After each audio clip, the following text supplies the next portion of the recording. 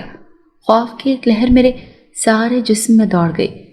نوالا منہ میں ڈالنے کے بجائے میں پلیٹ میں رکھ گئی۔ اس کا مطلب ہے وہ شخص میرے پیچھے یہاں تک آ چکا ہے۔ خوف سے لرزتے ہوئے میں نے سوچا، مجھے تو کچھ سمجھ نہیں آ رہی تھی ان حالات میں مجھے کیا کرنا چاہیے۔ اگر اماں کو بتاتی تو وہ بھی پریشان ہو جاتی۔ رات کروٹیں بدلتے گزر گئی۔ خوف کے مارے ایک لمحے کے لیے بھی نیند نہ آ سکی۔ صبح ناشتے کے بعد تینوں بھائی کام کے لیے نکل گئے۔ اماں نے مجھے کام پر جانے سے منع کر دیا۔ میں خود بھی گھر سے باہر نہیں جانا چاہتی تھی۔ گھر کے کام کرتے ہوئے مجھے یوں محسوس ہو رہا تھا کہ اس کی بڑی بڑی کالی آنکھیں میرے پیچھے لگی ہوئی ہیں۔ میں جس طرف جاتی ہوں مجھے دیکھ رہا ہے وہ۔ دکھنے میں وہ ایک خوبصورت وجیح نوجوان تھا۔ اس کی اصلیت جان کر میں بہت ڈر چکی تھی۔ رات کو سوتے میں اکثر مجھے محسوس ہوتا کہ کوئی شخص میرے بالوں میں انگلیاں چلا رہا ہے۔ خوف کے مارے مجھ میں آنکھیں کھول کر دیکھنے کی ہمت نہ ہوتی۔ ایک ہفتے تک گھر میں آرام کرنے کے بعد میں نے دوبارہ کام پر جانا شروع کر دیا۔ گھر کے حالات بہت خراب ہو چکے تھے، اسی لیے میرا کام کرنا بہت ضروری تھا۔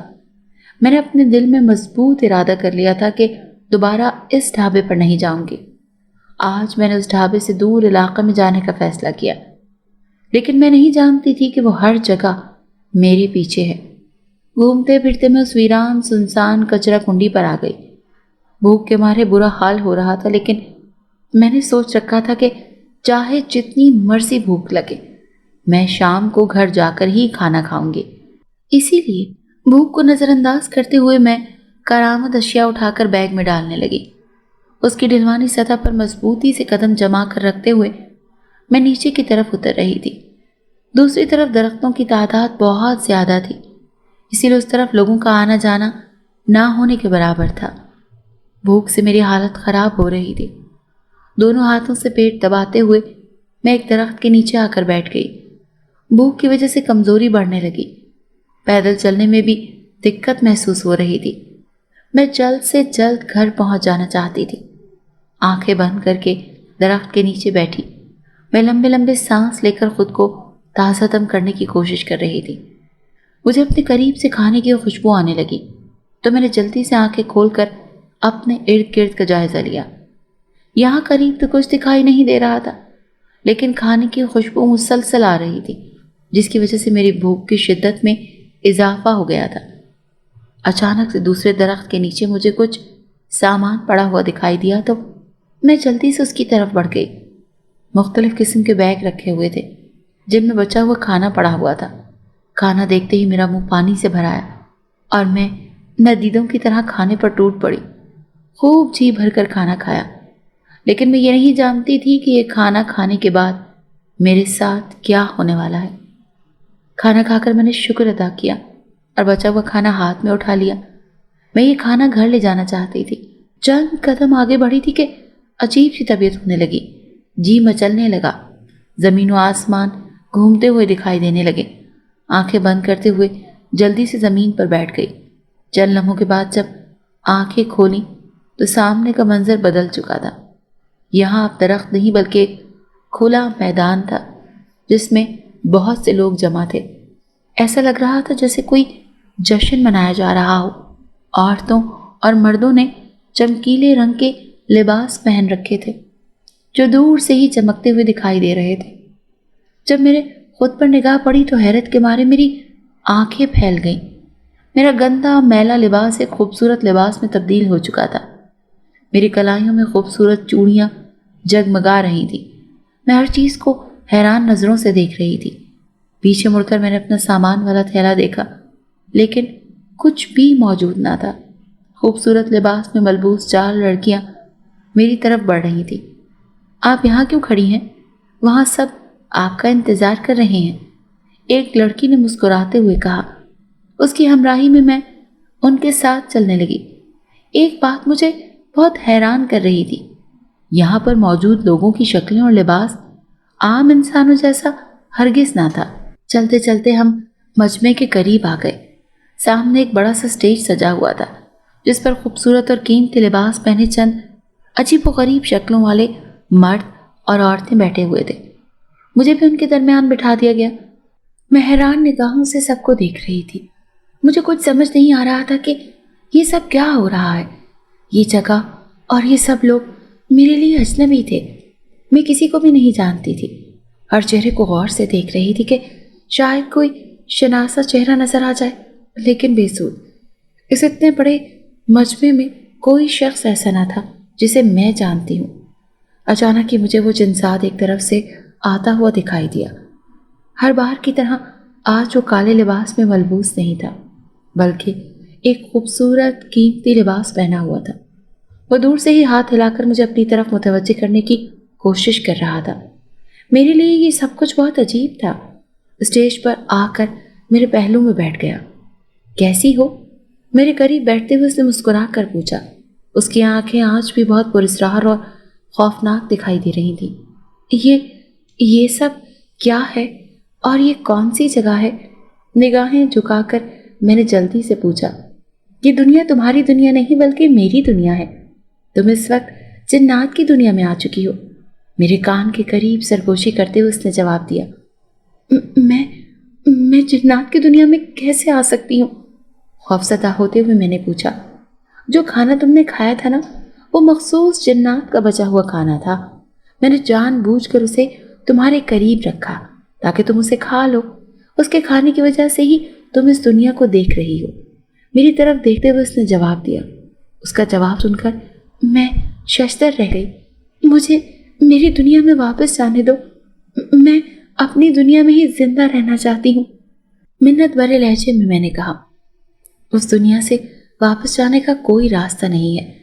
ابھی کچھ ہی دیر میں ہم دونوں کا نکاح ہو جائے گا اور پھر تم میری بیوی بن جاؤ گی۔ میری منت کو نظر انداز کرتے ہوئے اس نے مسکرا کر کہا۔ ایک انسان اور جن کی شادی کیسے ممکن ہے؟ بے بسی سے میں نے پوچھا۔ اس دنیا میں کوئی بھی ایسا کام نہیں جو ناممکن ہو۔ اگر ایک آدم ہم ایک جن کو اپنا غلام بنا سکتا ہے تو پھر آدم اور جنات کی شادی کیوں نہیں ہو سکتی؟ اس نے ایک عجیب سا سوال مجھ سے پوچھا۔ لیکن میں تم سے شادی نہیں کرنا چاہتی اور نہ ہی تمہاری دنیا میں رہنا چاہتی ہوں، اسی لیے مجھے واپس جانے دو۔ اس سے پہلے کہ وہ کوئی جواب دیتا، فضا میں اونچی آواز میں الارم بجنے لگا۔ باتوں میں مشغول مرد و زن سر جھکا کر کھڑے ہو گئے۔ ایسا لگ رہا تھا جیسے کوئی بہت معزز مہمان آ رہا ہو اور سب اس کے استقبال کے لیے کھڑے ہو گئے ہوں۔ اسٹیج پر بیٹھے ہوئے ہم لوگ بھی ادب سے سر جھکا کر کھڑے ہو گئے۔ اچانک اسٹیج پر شہنشاہ جنات اور ملکہ جنات نمودار ہو گئے۔ ان کے لباس بہت بھڑکیلے تھے۔ زیور کے نام پر تو وہ لدے ہوئے تھے۔ ان کی رعایا انہیں دیکھ کر جوش و خروش سے تالیاں پیٹنے لگی۔ ہر کوئی بہت خوش دکھائی دے رہا تھا۔ تھوڑی دیر تک فضا میں شور کی آواز سنائی دیتی رہی اور پھر سب لوگ خاموشی سے بیٹھ گئے۔ آج شہنشاہ جنات بہت خوش ہیں کیونکہ ان کے صاحبزادے رشتہ ازدواج میں منسلک ہونے جا رہے ہیں۔ ان کے صاحبزادے کے جشن آزادی کے سلسلے میں ہی آپ سب کو یہاں مدعو کیا گیا ہے۔ تھوڑی دیر بعد نکاح کی تقریب ہوگی اور اس کے بعد آپ سب کھانے پینے کا انتظام کیا گیا ہے۔ اسٹیج کے دائیں طرف کھڑے ہو کر ایک دراز قامت شخص اعلان کر رہا تھا۔ میرے سامنے والی کرسی پر مولوی صاحب آ کر براجمان ہو گئے۔ شہنشاہ جنات، اگر آپ کی اجازت ہو تو میں نکاح شروع کر دوں؟